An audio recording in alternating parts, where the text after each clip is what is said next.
14वीं JPSC civil सेवा परीक्षा में उम्र सीमा विवाद का मामला तूल पकड़ता जा रहा है। 22 अभ्यर्थी हाईकोर्ट गए और अपने लिए आवेदन प्रक्रिया में राहत पा ली, लेकिन आयोग द्वारा निर्धारित कट ऑफ की वजह से अभी भी हजारों अभ्यर्थी आवेदन करने से वंचित रह जाएंगे। जेपीएससी ने पहले आवेदन की आखिरी तारीख 14 फरवरी निर्धारित की थी, लेकिन अब 20 फरवरी की शाम को 5 बजे तक आवेदन किया जा सकता है। प्रारंभिक परीक्षा की तिथि भी 8 मार्च से बढ़ाकर 15 मार्च कर दिया गया है। हालांकि अभी तक उम्र सीमा विवाद का मसला नहीं सुलझाया गया है। पिछली कैबिनेट मीटिंग में उम्र सीमा कट ऑफ को कम करने का प्रस्ताव आया था, लेकिन होल्ड पर डाल दिया गया। इसके बाद इस विषय पर कोई ठोस जानकारी नहीं है। अभ्यर्थियों का तर्क है कि झारखंड गठन के पश्चात पिछले 25 वर्षों में जहां जेपीएससी सिविल सेवा की 25 परीक्षाओं का आयोजन होना चाहिए था, वहां केवल 8 परीक्षाओं का ही आयोजन किया जा सका है। 9वीं परीक्षा अभी आवेदन प्रक्रिया के साथ प्रक्रियाधीन है। सरकार भले ही आंकड़ों में गिनाकर इससे 14वीं जेपीएससी सिविल सेवा परीक्षा कहे, लेकिन हकीकत यही है कि 8 परीक्षाएं ही हुई हैं। पुराने और नए ग्रेजुएट अधिकारी बनने की ख्वाहिश में जेपीएससी सिविल सेवा परीक्षा की तैयारी करते हैं। वे तैयारी करते रहे, लेकिन परीक्षाओं का आयोजन नहीं हुआ। पिछली रघुवर सरकार में तो जेपीएससी सिविल सेवा की एक भी परीक्षा नहीं हुई। हेमंत सरकार के पिछले 6 वर्षों के कार्यकाल में तीसरी बार परीक्षा का आयोजन किया जा रहा है। पहली परीक्षा को 7वीं से 10वीं जेपीएससी सिविल सेवा परीक्षा कहा गया, जबकि दूसरी बार इसे 11वीं से 13वीं सिविल सेवा परीक्षा कहा गया। अब 14वीं जेपीएससी की परीक्षा हो रही है। मसला उम्र सीमा विवाद में अटका है। अभ्यर्थी इसे न्याय संगत नहीं पाते। दरअसल आयोग ने 14वीं जेपीएससी सिविल सेवा परीक्षा में न्यूनतम उम्र सीमा की गणना के लिए कट ऑफ डेट 1 अगस्त 2026 तय किया है।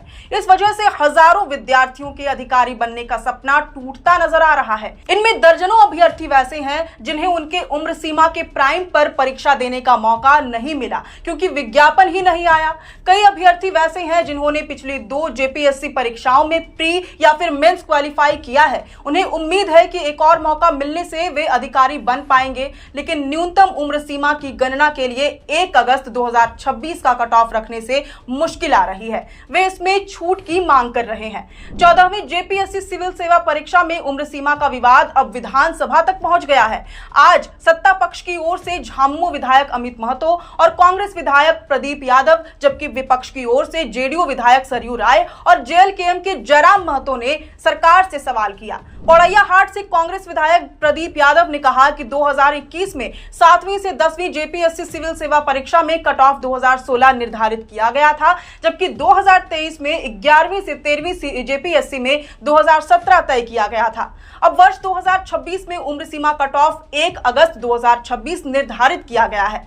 ये पूरे 9 सालों का अंतर है। इस वजह से हजारों अभ्यर्थी आवेदन करने से वंचित रह जाएंगे। ये न्याय संगत नहीं है। प्रदीप यादव ने कहा कि कुछ अभ्यर्थी जो आर्थिक रूप से सक्षम है, उन्होंने हाई कोर्ट जाकर अपने लिए राहत पा ली, लेकिन जो गरीब अभ्यर्थी हैं, वे सरकार से ही आस लगा सकते हैं।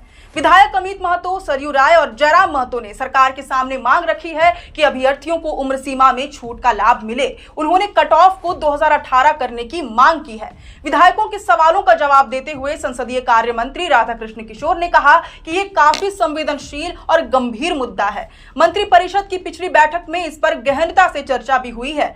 मुख्यमंत्री इस मुद्दे पर काफी गंभीर है और हम सकारात्मक फैसला लेंगे ताकि अभ्यर्थियों के साथ न्याय हो, खास तौर पर उन अभ्यर्थियों के लिए जो कोर्ट जाकर न्याय नहीं मांग सकते। उम्र सीमा कट ऑफ को लेकर अभ्यर्थियों का एक समूह झारखंड लोक सेवा आयोग के सचिव से मुलाकात कर चुका है। सचिव ने आश्वासन दिया था कि वह इस विषय पर कार्मिक विभाग से पत्राचार करेंगे। जेपीएससी सचिव का कहना है कि उम्र सीमा कट ऑफ को लेकर कोई भी अंतिम निर्णय लेने का अधिकार केवल कार्मिक विभाग के पास है। इसका मतलब है कि कार्मिक विभाग उम्र सीमा में छूट का प्रस्ताव तैयार करके कैबिनेट में भेजेगा और उनकी स्वीकृति से ही जेपीएससी इसमें बदलाव करेगा। आज अभ्यर्थियों का एक समूह उम्र सीमा में छूट की मांग को लेकर आयोग दफ्तर के बाहर धरना प्रदर्शन करना चाहता था, लेकिन पुलिस ने बल प्रयोग की चेतावनी दी। झारखंड में प्रतियोगिता परीक्षाओं का आयोजन समय पर नहीं किया जाता। कई बार मामला विसंगतियों की भेंट चढ़ जाता है। कई अभ्यर्थी वर्षों से जेपीएससी सिविल सेवा परीक्षा की तैयारी में जुटे हैं। एक अभ्यर्थी कम से कम 7 से 9 बार अटेम्प्ट देता है, लेकिन उनके लिए केवल 2 ही परीक्षाओं का आयोजन हुआ।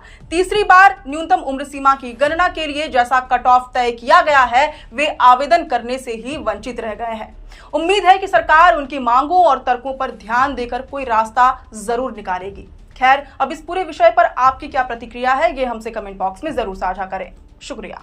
किसान साथियों, कम लागत में भरपूर उत्पादन के लिए बुआई या रोपाई से पहले इफ्को नैनो डीएपी से बीज और पौध का शोधन जरूर करें। गेहूं, मक्का जैसी फसलों के लिए 1 किलो बीज को 5 ml नैनो डीएपी से उपचारित करें। रोपाई वाली फसलों की पौध को 1 लीटर पानी में 5 ml नैनो डीएपी से जड़ शोधन करें। आलू, गन्ने के लिए 15 लीटर की टंकी में 75 ml नैनो डीएपी मिलाकर बीज शोधन करें। नैनो डीएपी की ताकत से लहलहा उठेंगी फसलें।